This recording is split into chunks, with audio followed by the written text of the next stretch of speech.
Hello. Congratulation. Thank आखिरकार दिल्ली दिलवालों ने दिल जीत ही लिया है। Thank you so much, thank you so India much. Laughter champion का ट्रॉफी। यस। क्या कुछ कहना चाहेंगे, कैसी रही पूरी जर्नी? बहुत बेहतरीन जर्नी रही है, मतलब इतना कुछ सीखने को मिला कि क्योंकि एक पूरा प्रोसेस था, मतलब ये ऐसे ये नहीं मैं कहूँगा कि भाई एक एपिसोड था या वो था, मतलब कि हर एपिसोड में आपने कुछ नया किया और आर्टिस्टिकली खुद को पुश किया कि यार यार ये मैं करता नहीं था। जैसे मैं बहुत सारी चीज़ें थी जो मैं शायद पहले नहीं की थी कभी, लेकिन मेरे को इस शो के दौरान मैंने किया कि हाँ नहीं भाई क्वार्टर फाइनल है तो इसमें तो कुछ अलग लेवल की गेम करना पड़ेगा, तो वो मैं सीखा ड्यूरिंग द प्रोसेस। और very happy with the finale performance, क्योंकि उसमें मैंने कॉमेडी में ही कुछ नया किया, विच इज़ मैंने गीत के साथ जोक सुना है, तो वो मेरे को अलग लेवल खुशी है भाई कि मैं वो कर पाया और मैंने वो पुल ऑफ किया। So very happy. फिर जब फर्स्ट डे आए थे तब कैसा रिएक्शन था सभी कंटेस्टेंट्स को देख के, जज को देख के, और आज जब ट्रॉफी हाथ में आई तो कितना लाइक सो एक्साइटेड? पहले दिन तो मुझे ऐसा था कि भाई मतलब कितने बेहतरीन लोग हैं। सो मैं बस अमेज्ड ही था कि यार ये मतलब कितना अच्छा टैलेंट देखने को मिल रहा है, क्योंकि जैसे मैं एक लाइव परफॉर्मिंग आर्टिस्ट हूँ, है ना, कि हम लाइव शोज़ करते हैं, ऑडियंस के आगे परफॉर्म करते हैं, तो मुझे और लाइव आर्ट फॉर्म्स के लिए बहुत रिस्पेक्ट है, क्योंकि मुझे देखना पसंद है। तो जब मैंने देखा कि इतनी सारी आर्ट फॉर्म्स आपको एक मंच पर देखने को मिल रही है, तो मैं as a viewer, as an audience ही बहुत ज़्यादा अमेज हो गया था, बहुत ज़्यादा खुश हो गया था। और फिर मैंने देखा यार इन लोगों के साथ कम्पीट ही करना है, तो फिर थोड़ा नर्वसनेस, थोड़ी एक्साइटमेंट हो जाती है कि ओ यार मज़ा आएगा, मतलब बहुत ही टाइट कंपटीशन है। तो लेकिन वही था कि धीरे धीरे मुझे ऐसा था कि यार हमेशा से एक फीलिंग थी कि यार कॉमेडी कुछ अलग है, मतलब कि है ना, कि मेरे को था कि मैं कुछ अलग कर रहा हूँ। तो मुझे था कि हाँ भाई जैसे इन लोगों का आर्ट फॉर्म अमेजिंग है वैसे ही मेरा आर्ट फॉर्म भी अमेजिंग है। सो धीरे धीरे करते करते करते करते जैसे शो होता रहा और अब यहाँ तक पहुँच गए कि भाई India's laughter champion. So very happy for my self and very happy for the art form comedy.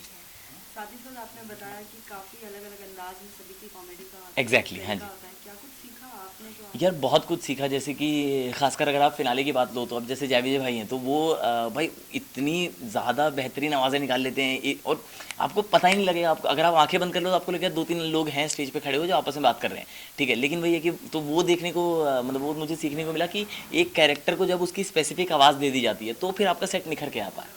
और मतलब जैसे शेट्टी भाई थे, शेट्टी भाई से ऑब्जर्वेशंस बहुत ही कमाल की थी उनकी। तो कि मतलब वो ऐसी ऐसी चीज़ों में नुएंसेस पकड़ लेते हैं, छोटी छोटी चीज़ें पकड़ लेते हैं जो आपको लगता है कि आम आंखें इंसान की वो इग्नोर कर देती हैं, लेकिन वो पकड़ लेते हैं और वो फिर उसको आवाज़ दे देंगे कि हाँ वॉलेट वाला हूँ, ऐसे मतलब वो प्रॉपर। तो वो चीज़ आपको सीखने को मिलती है कि अच्छा how to dive into the details, कि आप और कितना गहराई में उतर सकते हैं, कि दरिया में उतर के और कैसे कंटेंट निकाल सकते हैं। मतलब सेम गोज़ फॉर मतलब बहुत सारे आर्टिस्ट आई गेस कि इतने ज़्यादा लोगों से मैं मिला इस शो के दौरान, तो मैंने बहुत अलग अलग चीज़ें लोगों से सीखी। बट वही है कि अब मैं कोशिश करूँगा कि अब मैं अपनी आर्ट में ये सब निकाल पाऊँ और जो मैं अपना शो बिल्ड कर रहा हूँ उसमें मैं ये सब चीज़ों का ध्यान रख के इसको बेहतर बना पाऊँ। बट लेट अस सी कितना सीखा हूँ, कितना लगा पाऊँगा। साथ ही हमने देखा कि लाइक इंडिया लाफ्टर चैंपियन में बहुत से लोग प्रमोशंस एंड ऑल के लिए आए, बहुत से टीवी स्टार्स हाँ आए थे जी। बॉलीवुड वाले। कौन सा ऐसा एक एपिसोड रहा जो हमेशा से यादगार रहेगा?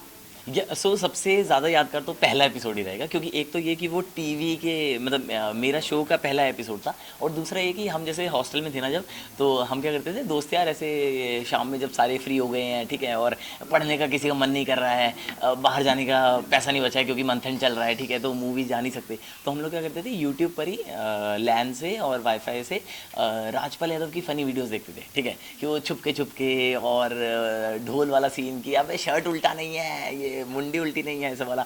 तो वो सब देख के बहुत हंसते थे और बहुत ज़्यादा ही मतलब ऐसे पूरे 7-8 लड़के एक छोटे से रूम में बैठे हुए हैं हॉस्टल के और उनकी वीडियोस देख रहे हैं। तो जब मैं उनके आगे परफॉर्म किया मैंने, तो वो बहुत ही ज़्यादा मतलब एक ब्लेसिंग थी, बहुत ही ज़्यादा एक ओवरवेलमिंग सा इमोशन था, बहुत इमोशनल सा मोमेंट था, क्योंकि आप हमेशा से उनकी बातों पर हंसते आए हो और अब आपको मौका मिला कि अब आप उनको हंसा पाओ। और मैंने जब अपना सेट परफॉर्म किया तो उन्होंने बहुत ज़्यादा इन्जॉय किया। तो वो जब मैं देख रहा था ना कि अरे यार ये तो क्या, ये वही बंदा है यार जिसकी बातों पे हम हंसते थे, और फिर अब वो इन्जॉय, और वो लिटरली भाई रात सर की एनर्जी वही वाली है ना, तो ऐसे क्या ऐसे बिल्कुल सोफे पर उछल कूद के हंस रहे हैं, तो भाई मेरे लिए वो बहुत ही यादगार लम्हा और बहुत ही खूबसूरत। साथ ही ये भी जानना चाहेंगे कि जिस तरीके से जर्नी हमने देखी है, काफ़ी उतार चढ़ाव आते रहते हैं, कभी कभी ऐसा लगता है कि लो हो गया परफॉर्मेंस, कभी लगता है हाँ हार जी, गए। हाँ जी। हाँ, कितना इम्प्रेस किया है जजेस को? हमेशा से हमने देखा है अर्चना मैम तो हंस हंस के पागल हो हाँ जाती जी। है, कितना मिस करेंगे आफ्टर दिस, बिकॉज वो हंसी की यार हाँ मतलब ऑब्वियसली वो मज़ा तो बहुत आता है और आपको वो एक टाइम के बाद वो ऐसा लगता है ना यार ये काश रोज़ हो। है ना, कि आप रोज़ स्टेज पे चढ़ो, रोज़ यही माहौल देखने को मिल जाए, ऐसी लाइट्स, इतने प्यारे जजेस, ऐसे रोशल हों यहाँ पे, आप रोशल से मस्ती ले रहे हो, मतलब वो आपको लगता है कि यार ये रोज़ होते रहे। बट वही है कि ये भी एक प्रोसेस है। तो बट मिस करने में मेरे को ऐसा लगता है कि मैंने इतनी यादें कमा ली हैं कि अब मैं, ऐसा नहीं है मेरे को कि यार मैं कभी घर पे बैठा हूँ ये सोच रहा हूँ कि यार वो दोबारा आ जाए। मेरे को पता है कि मैं इतना रीलिव कर रहा हूँ ना उनको, उन दिनों को, और मतलब खासकर जब से ये हुआ भी है तब से मैं इतना रीलिव कर चुका हूँ कि यार अच्छा पहला एपिसोड सोच लेता हूँ कई बार बैठा हुआ ऐसे, हाँ मुस्कुरा रहा हूँ, मेरे रूममेट सोचते हैं पागल हो गए कि ऐसे दीवार को देख के हंसे जा रहा है। और फिर मैं वही मोमेंट सोच रहा हूँ, क्योंकि बहुत सारी चीज़ें ऐसी होती हैं जो एपिसोड में डल गई। मतलब आपने 60 मिनट्स का एपिसोड देखा, ठीक है, लेकिन शूट इससे लंबा होता है तो आपको समझ में आते बहुत सारी चीज़ें ऐसी थी जो सेट पर हुई हैं, तो वो आप याद कर लेते हो कि यार वो बड़े प्यारे लम्हे थे। सो मिस करूँगा obviously, but I have a lot to remember and relive. साथ ही साथ कितने डीएम्स, कितने कमेंट्स हैं, अब तो लोग ये भी बोल रहे हैं रजत ये तो वही है। हाँ, ये तो ऐसे कि ऐसा वो वाला रिएक्शन तो मेरे को अभी वो मिलने लगा है, ठीक है, कि ऐसा वाला होता है ना कि क्योंकि टीवी में क्या है कि लोग शायद अपना नाम बाद में पहचानते हैं लेकिन काम पहले देख लेते हैं, और सोशल मीडिया में आजकल ये ताकत है, तो मेरा कुछ एक काम पहले पहुंच गया और नाम नहीं पहुंचा, तो वो वाली चीज़ है ना, तो लोगों को अक्सर ऐसा लगता है कि शायद नाम कम ध्यान नहीं है, तो उनको आ नहीं रहा होता, तो रिकलेक्ट कर रहे होते हैं, और फिर वो, लेकिन उनको ऐसा होता है कि आप, हाँ मैंने कहा हाँ हाँ मैं और आपके मन में हो रहा था ना कि हाँ हाँ बोलो ना मेरा कि क्या है, तो बट वही वाला सीन रहता है कि तो लोग पहचानने लगे। और फिर जब मैं बोलता हूँ कि हाँ जी, तो वो पूछते हैं कि आप रजत, तो मैं बोलता हूँ रजत, फिर उनको मेरा काम याद है। तो जैसे बहुत सारे लोग मुझे ऐसे मिले जो मेरे शेर मुझे सुना रहे हैं कि अरे बिगड़ गए थे हम इश्क में थोड़े बहुत, दिल टूटा तो फिर दिल तोड़े बहुत, तो मैंने कहा हाँ जी मैं ही हूँ, तो फिर एकदम से गले लगा लिया एक लड़के ने कि अरे भैया ये मैंने अपनी गर्लफ्रेंड को भेजा और ये सब चीज़ें। तो मतलब वो प्यार, एक अभी एक कपल मेरे पास आया और उन्होंने मेरे को बोला कि आपका जो तापसी के लिए आपने एक शेर पढ़ा था तो वो मुझे बहुत पसंद था, और तो मैं चाहता हूँ आप प्लीज़ मेरी गर्लफ्रेंड के लिए वो पढ़ दो। तो मैंने कहा अच्छा ठीक है, तो फिर वो गया है अपनी गर्लफ्रेंड को बुला के लाया, और फिर वो उसकी गर्लफ्रेंड खड़ी है, वो खड़ा है और मैं खड़ा हूँ, और मैं ऐसे ऑकवर्डली कि अरे आपके लिए अर्ज़ किया है तो वो सब चीज़ें होने लगी हैं, एंड बहुत प्यारे मतलब लम्हे, आई एम एन्जॉइंग इट और लविंग इट। साथ ही सभी ऑडियंस के लिए भी कुछ ना कुछ कहना चाहोगे, जिस तरीके से एक गर्लफ्रेंड के लिए आपने मैंने मैं सबको बस ये कहना चाहता हूँ कि थैंक यू सो मच कि इतना प्यार देने के लिए, और ख़ासकर इसलिए कि आपको मेरा काम याद है, मतलब ये मेरे लिए बहुत बड़ी कमाई है कि, और बस इतनी सी दरख्वास्त है आप लोगों से, इतनी सी रिक्वेस्ट है कि please spread the word around, और जब भी आपको मौका मिले लाइव शोज़ पर आओ और बाकी आर्टिस्ट को सपोर्ट करो, और जुड़े रहो यार, सबसे ज़रूरी ये चीज़ है कि जुड़े रहते हो आप लोग तो हमें भी ऐसा लगता है कि हाँ मैं इस शहर के लोगों को जानता हूँ, और आप लोगों के बारे में भी मुझे चीज़ें पता लगती हैं, सो दैट कि अगली बार जब हमें मौका मिले तो फिर मैं वो चीज़ें लिख पाऊँ या फिर उस तरह के लोगों को समझ पाऊँ।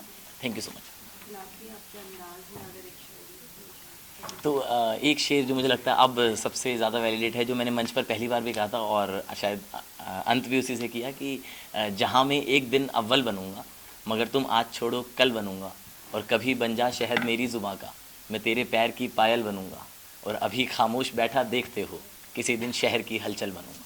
Thank you so much. Thank you. ते टीसी लावायचं सांगा साईड मध्ये एटीएम साईडला ना दे हॅलो हॅलो आज जायचं आहे ना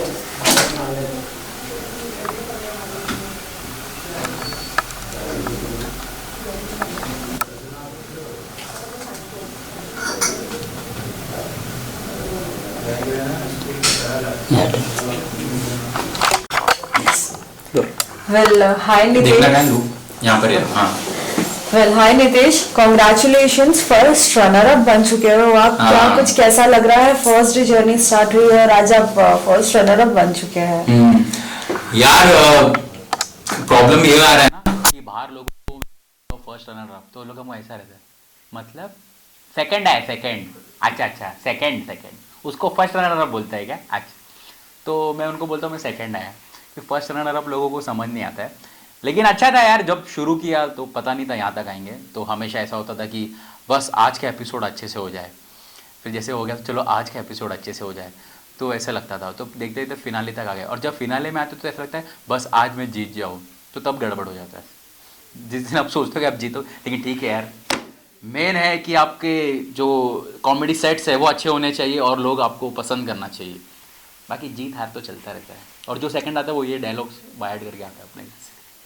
साथ ही पूछना चाहेंगे इस जर्नी में क्या कुछ आपने एंजॉय किया, जैसे कि बहुत और भी कंटेस्टेंट्स थे, हमने सभी से बात की, सभी ने कहा कि नहीं कुछ ना कुछ हमने सीखा है, सबके अलग अलग स्टाइल्स होते हैं, सो क्या कुछ आप शेयर करना चाहेंगे? यार बहुत अलग अलग स्टाइल है सबका, क्योंकि मेरा जो है वो ऑब्जर्वेशनल है, बाकी जैसे जय विजय मिमिक करता है, और जो हमारा विनर है रजत सूद वो कॉमेडी करता है। तो कॉमेडी मैंने पहली टाइम ये शो में देखा, और मुझे नहीं लगता आगे मैं देखूंगा भी, क्योंकि वो जो चीज़ है वो रजत ही अच्छे से कर सकता है, कॉमेडी प्लस पोइट्री। तो ऐसा कॉमेडी उसने बनाया है। तो सबका अलग अलग स्टाइल है, और सब अपने हिसाब से प्रिपेयर करते हैं शो के लिए। जैसा कि मेरा प्रिपरेशन ऐसा होता है, जब मैं निकलता हूँ सुबह घर से, जब तक मैं स्टूडियो में नहीं पहुँचूँ तब तक मैं क्या क्या देखता हूँ तो मैं मोबाइल में लिखते जाता हूँ कि आज मैंने ये देखा ये देखा ये देखा, कि उसी चीज़ को जोड़ के फिर मैं ऐसे स्टैंड अप बनाता हूँ। लेकिन कुछ लोग ऐसे नहीं होते, कुछ लोग ऐसे कागज़ और पेन लेके ऐसे बैठे रहते हैं, ऐसे लिखते हैं, फिर उनका स्टैंड अप वैसा बनता है। तो सबका स्टाइल अलग है, और सब अपने स्टाइल में माहिर है, कोई किसी का स्टाइल में नहीं कर सकता, सबका अपना यूनिक स्टाइल है। साथ ही साथ पूछना चाहेंगे इस जर्नी में हमने देखा कि काफ़ी बॉलीवुड स्टार्स एंड ऑल जो कि आए थे शो में, लाइक कैसा लगा आपको उनके साथ में, किस तरीके का उनको एंटरटेन आपने किया, कौन सा एपिसोड आपका फेवरेट रहा? यार बॉलीवुड स्टार्स आते तो और भी मज़ा आता है, क्योंकि फिर आपका ऐसा होता है ना कि आपकी यूजुअल जज तो है ही, साथ ही में एक बहुत बड़ा सेलिब्रिटी भी है। और जब सेलिब्रिटी होता है टीवी पे, तो जो आई बॉल्स होता है बाहर से ज़्यादा आता है शो पे, कि भाई आज यहाँ पर ये आया है, आज ये वहाँ चाहिए, एपिसोड देखना पड़ेगा। क्योंकि फिर प्रोमो भी ऐसे चलते हैं, अगले शनिवार को देखिए राजकुमार राव। तो जो घर पे होते हैं, अरे राजकुमार राव आया है, तो फिर ज़्यादा लोग देखते हैं। तो जैसे राजकुमार राव जब आया था तो उसने बोला था कि यार मुझे आपके अंदर एक एक्टर नज़र आता है। तो राजकुमार राव जैसा जो खुद इतना बड़ा एक्टर है, वो कहता है कि आपके अंदर एक्टर नज़र आता है। तो बहुत खुशी हुई थी उस दिन, और अच्छा लगता है यार, लोग आए, बाहर से भी लोग आए, 1 2 3 4 जितने भी सेलिब्रिटी आए, लेकिन वो लोग हंसने चाहिए, मेन वो है, हंसते हैं और अपनी फिल्म प्रमोट करते हैं, और हमें भी अच्छा लगता है। फिर ख़त्म होने के बाद जब जो कंटेंडर होते हैं, तो वो जाके सेलिब्रिटी कहते हैं सर एक फ़ोटो फ़ोटो फ़ोटो जा रहे हैं क्या, उसके पहले एक फ़ोटो, 1 मिनट सर एक, फिर ऐसे हम लोग फ़ोटो लेके फिर उनको विदा करते हैं। वेल शो ही है हंसने वाला, तो हमेशा से आप लोगों के कानों में तो लाइक हंसी की आवाज़ आती ही होगी अर्चना मैम की, लेकिन अब शो खत्म होने के बाद कितना कुछ मिस करोगे? यार जब शो ख़त्म होता है ना, तो ऐसा होता है कि यार ख़त्म हो गया, अभी क्या मतलब, अभी क्योंकि जब शो ख़त्म होता है ना, तो आपको एक क्वेश्चन जो हर टाइम सुनने मिलेगा रोड में, जो भी अभी आपका कौन सा नया आ रहा है, जैसे कि पता नहीं कि हमारा रखा हुआ है वहाँ पर कि मेरे को खाली साइन करना बाकी है, वो तो मेरे ऊपर है कौन सा शो करना है मुझे, कौन सा अभी। तो जब तक कौन सा अभी नया शो नहीं आता तब तक मेरे को यही सुनना है। तो शो तो आते रहेंगे यार, और ये मिस करते हैं कि हमेशा जो हर हफ्ता प्रिपरेशन का जो ये था कि फट फट फट फट हर सैटरडे एपिसोड आना है, तो सोचो भाई क्या बना है, इस पे बना है, हाँ फिर ये सुनाओ कि ये कैसा है, फिर उन्होंने मजा नहीं है, फिर चलो ठीक है ये करके फिर सैटरडे फ्राइडे रात तक लॉक कर दो, फिर सैटरडे को जाके परफॉर्म करो। तो ये जो फास्ट अपना ट्रेन था वो थोड़ा अभी धीमा हो गया, लेकिन ठीक है, अभी हम और कंटेंट लिखेंगे, नए नए चीज़ें जो हमने इस शो में करने नहीं मिला, और ऑब्जर्वेशन और जो चीज़ें हुई है आसपास उसको लेकर फिर और कंटेंट बनाएंगे, फिर कोई नया शो आएगा तो वहाँ जाके फोड़ देंगे। तो ऐसे ही प्रोसेस चलता रहता है, यही मिस करेंगे। साथ ही ये भी जानना चाहेंगे, जब एक करियर स्टार्ट होता है तो बहुत से डीएम्स, बहुत से कमेंट्स भी आते हैं, लोग आपको जानने लगते हैं, ऐसा कुछ हुआ आपके? हाँ, अरे लोग तो जानते ही है, रास्ते में जब मिलते हैं तो सबसे बेस्ट होता है ना, वो कभी कभी कुछ अच्छे फैंस होते हैं जो आपको ऐसे मिलेंगे, अरे सर मैं आपका देखा, बहुत अच्छा था, फ़ोटो चाहिए, ये वो, आपका वो एपिसोड अच्छा था। लेकिन कुछ फैंस ऐसा होता है ना जिनको खुद समझ नहीं आता है ना, मुझे समझ आता है। जैसे आप चलते रहेंगे तो पीछे चलेंगे शेट्टी, वो चेक करता है कि ये वही है ना, फिर जैसे मैंने उसको देखा, फिर वो मेरे को देखता है, फिर मैं उसको देखता हूँ, वो मेरे को देखता है, और देख के ऐसे ही देखता रहता है। तो मेरे को समझ नहीं आता मैं हंसूँ क्या, पहला वो हंसेगा क्या, पहला वो बोलेगा मैंने आपको देखा, या मैं बोलूँगा मैं नितेश शेट्टी हूँ। तो ऐसे कन्फ्यूज फैन भी होते हैं। तो सब टाइप के फैंस मिलते हैं आपको रोड पे, लेकिन अच्छा लगता है क्योंकि आप जो कर रहे हैं तो लोग पहचान रहे हैं। क्योंकि हम जब स्टैंड अप कॉमेडी करने निकले थे तो उसका सबसे पहला उद्देश्य यही था कि लोग पहचाने, क्योंकि आप जो कर रहे हैं तो लोग देखना चाहिए। क्योंकि अगर आपने किया और कोई देखता नहीं तो फिर कुछ फ़ायदा नहीं उसका, फिर आप अपने रिश्तेदारों के बीच में ही खाली फेमस है, इसको मिलना मामा का लड़का कॉमेडी करता है, मैं आपको वीडियो भेजता हूँ, तो इसका कुछ मतलब नहीं। आपको रोड पे लोग पहचानने चाहिए, कहाँ भी जाओ। साथ ही साथ ये भी पूछना चाहेंगे, हमेशा से आप एक ऑब्जर्वेशन करके सभी को हंसाते हैं, तो आज के ऑब्जर्वेशन अगर आपने किया हो तो क्या कुछ कहना चाहेंगे ऑडियंस को, अब जो ऑब्जर्व कर? अच्छा, ऑब्जर्वेशन एक मेरा एक ऐसा है कि मेरे को लगता है जो सिंगिंग रियलिटी शो आता है ना, वो ऐसे 3 महीने का नहीं होना चाहिए, वो एक एपिसोड का ही होना चाहिए। एक एपिसोड का, क्योंकि अगर कोई सिंगर आया गाने के लिए और हमने देखा वो अच्छा गाता है, हो गया, फिर उसको हर फ्राइडे क्यों बुला रहे गाने के लिए? देखने के लिए कभी तो गंदा गाएगा। एक एपिसोड, अरे वाह क्या गाता है, खत्म एपिसोड, वो विनर। हर हफ्ता नहीं करना चाहिए, हर हफ्ता वो आके गा रहा है, ऐसा मुझे लगता है। इसके बाद last but not the least, सभी के लिए क्या मैसेज होगा जिन्होंने अब तक आपको इतना प्यार दिया है और चैनल की वजह से जो आपको इतना प्यार मिला है, इतना सपोर्ट है, वो क्या कुछ है? यार प्यार मतलब क्या बताऊँ, सोनी का रीच बहुत अलग है। जब मैंने नोटिस किया कि सोनी सबसे ज़्यादा लोग देखते हैं वीकेंड में, स्पेशली उनके जो नॉन फिक्शन शोज़ है, तो लोग तो पहचानते ही है रोड पे। और चैनल से इतना फ्रीडम, एक तो चैनल से फ्रीडम बढ़ा है कि आप जो चाहे आप करिए, जो आपको फ़नी लगता है, तो उससे क्या होता है, अच्छा कंटेंट डिलीवर होता है बाहर। तो सोनी चैनल में एक अच्छा है कि आपको कंटेंट का एक फ्रीडम भी है कि आपको जो अच्छा लगता है आप करिए, बाद में हम देख लेंगे क्या करना, क्या रखना है क्या नहीं रखना है, लेकिन मेजॉरिटी चीज़ वो लोग रखते ही है। इसलिए सोनी में कॉमेडी हमेशा से चलता है, मुझे ऐसा लगता है। Thank you.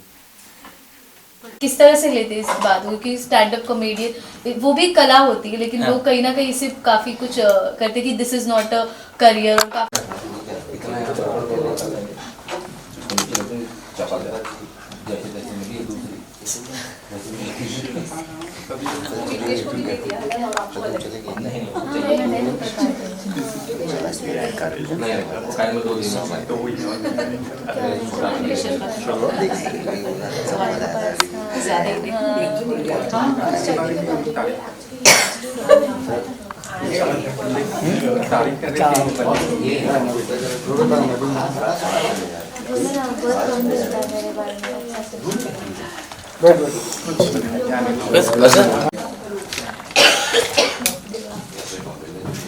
हाँ, ये आपका स्वागत है।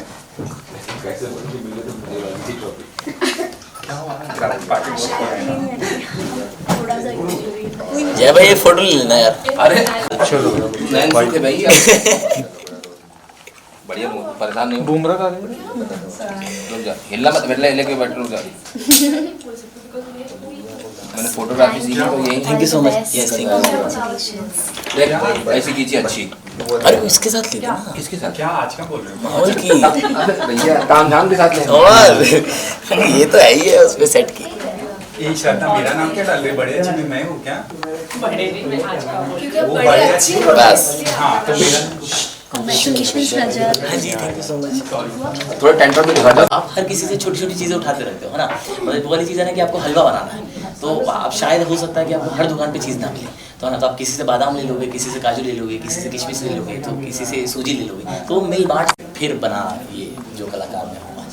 जी, जैसे कि आपने ठान ही लिया था कि आपको मार दिया बहन को, बहन से हंसी मजाक कर लिया। फिर स्कूल में गए तो वहाँ पे एक सर्कल बन गया, होता ना कि लंच कर रहे हैं 4 लोग और एक बंदा बहुत ज़्यादा बोल रहा है और बाकी 3 लोग खाते खाते बस हंस रहे हैं, तो वो एक बंदा मैं था बोलने वाला, ठीक है। फिर कॉलेज में गया और तो भी मतलब यही था कि ग्रुप में कि हाँ भाई ग्रुप का जोकर कौन है, रजत है, ठीक है। तो